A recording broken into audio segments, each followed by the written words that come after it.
कपड़े धोने वाली बहू। शादी के पहले से ही विभा को कपड़े धोने का बड़ा शौक था। कभी नल के नीचे तो कभी तालाब के पास। अरे मेरी नीली वाली लुंगी नहीं दिख रही है।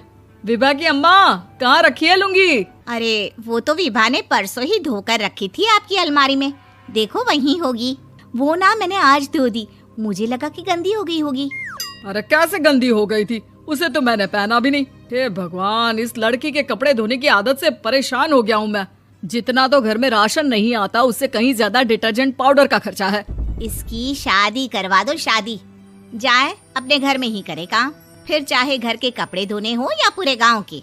हाँ ठीक बोल रही हूँ, देखता हूँ मैं कोई लड़का। वो दिन भी आ जाता है जब विभा को देखने लड़के वाले आ जाते हैं। लड़की मुझे अच्छी लगी। होने वाली सास कहती है, बेटी अगर कुछ पूछना है तो पूछ लो। वैसे तो हमारी लड़की बहुत ही शर्मीली है, जो बोल दो वो मान लेती है, इसे क्या पूछना होगा। अरे कैसी बात कर रही हो माँ, मुझे इन लोगों के घर रहना है, सवाल तो कई है। हाँ हाँ बेटा, पूछ लो ना, क्या पूछना है। आप लोगों के घर कपड़े कौन धोता है? सास का मुंह बन जाता है। देखो, अगर तुम ये कहना चाहती हो कि तुम्हें कपड़े धोने नहीं आते तो सुन लो, कपड़े मैं ही धोती हूँ, लेकिन तुम्हारे आ जाने के बाद मैं रुमाल तक नहीं धोऊंगी। अरे चुप रहना भाग्यवान, बहू बेचारी घर आई नहीं, उसे डराना शुरू कर दिया। वो क्या है ना बिटिया, अभी तक तो ये कल्लू की माँ ही धोती थी, लेकिन अब तुम्हारे पापा तो दहेज में वॉशिंग मशीन देंगे ही। तभी विभा की माँ बोल पड़ती है, सवाल भी पूछा तो क्या। वैसे भाई साहब, मशीन की तो फिर भी कपड़े धोने की कैपेसिटी होती है। मतलब जो बिटिया दे रहे हैं ना विभा, इसे कपड़े धोने का बहुत शौक है। ये आप लोगों के क्या, आस पड़ोस गांव मोहल्ले सबके कपड़े धो दे और उफ तक ना करे। बाहर देखा नहीं आपने कितने कपड़े सूख रहे हैं? सब हमारी बिटिया ने ही तो धोए हैं। बस भी करो ना माँ, शर्म आ रही इतनी तारीफ सुनकर। और तो और एक दाग निकाल कर दिखाओ तो मान जाऊं। हाँ अच्छा, माफ करना बेटा, मैंने गलत समझा।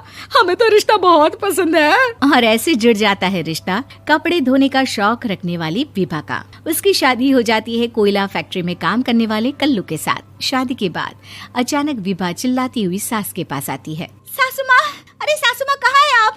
ये तो धोखा है, धोखा दिया आप लोगों ने मुझे।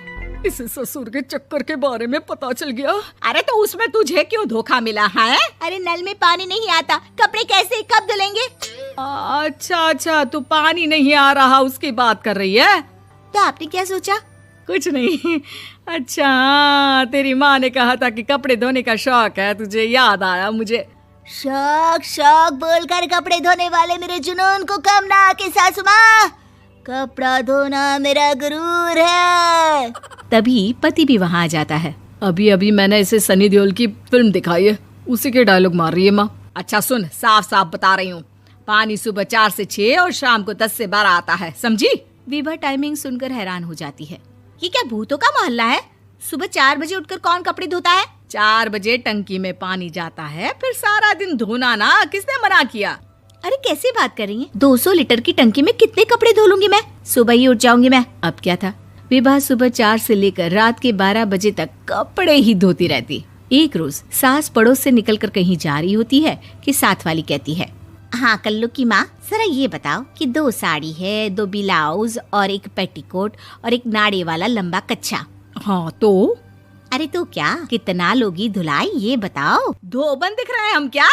हमारे पति सरकारी नौकरी से अभी रिटायर हुए हैं और बेटा सुपरवाइजर है कोयला फैक्ट्री में। धोबन समझ रखा है हमें? हाय रे कल्लू की अम्मा, माफ कर दो, वो तो मोहल्ले में यही सब बता रहे थे कि तुमने बहू को कपड़ा धुलवाने के काम में लगा दिया है। सास को पड़ोसन की बात सुनकर गुस्सा आ जाता है। वो घर पहुंचती है जहां घर के बाहर ही इतने सारे कपड़े सूख रहे होते हैं जितने कि किसी धोबन के घर पर। अरे ओ कल्लू की दुल्हन, बाहर निकल। माँ जी यहीं आ जाओ, बाथरूम में चादर धो रहे हैं हम। अरे अभी हम धोते हैं, तुमको बाहर निकलो। ये आस पड़ोस वाले बोल रहे हैं कि हम बहू से कपड़े धुलवा कर उसे कपड़ा धोने वाली बना दिए हैं। अरे छोड़ो ना माँ जी, किन लोगों की बातों में आती हो? आस पास के लोगों का तो काम ही होता है कि वो किसी तरह सास बहू को लड़ा दे। बहू सारे घर के कपड़े धोती है, ये क्या कम है? बोलिए।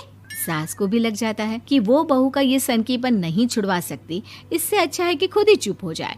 एक रोज सास और बहू मंदिर जाते हैं, जहाँ सास की साड़ी वहाँ खड़ी भीख मांगने वाली से मिलती है। माँ जी क्या बात है, आपकी साड़ी उस भिखारन से कितनी मिल रही है ना? हाँ हाँ, देखो तो दोनों की साड़ी मिल रही है। क्या बात है कल्लू की अम्मा, तुम खुद को तो अफसर की बीवी बताती हो और ऐसी सिंपल सी प्लेन साड़ी पहनकर घूमती हो। सिंपल और प्लेन नहीं है ये साड़ी। तो क्या सोने के धागे से फूल बने हैं?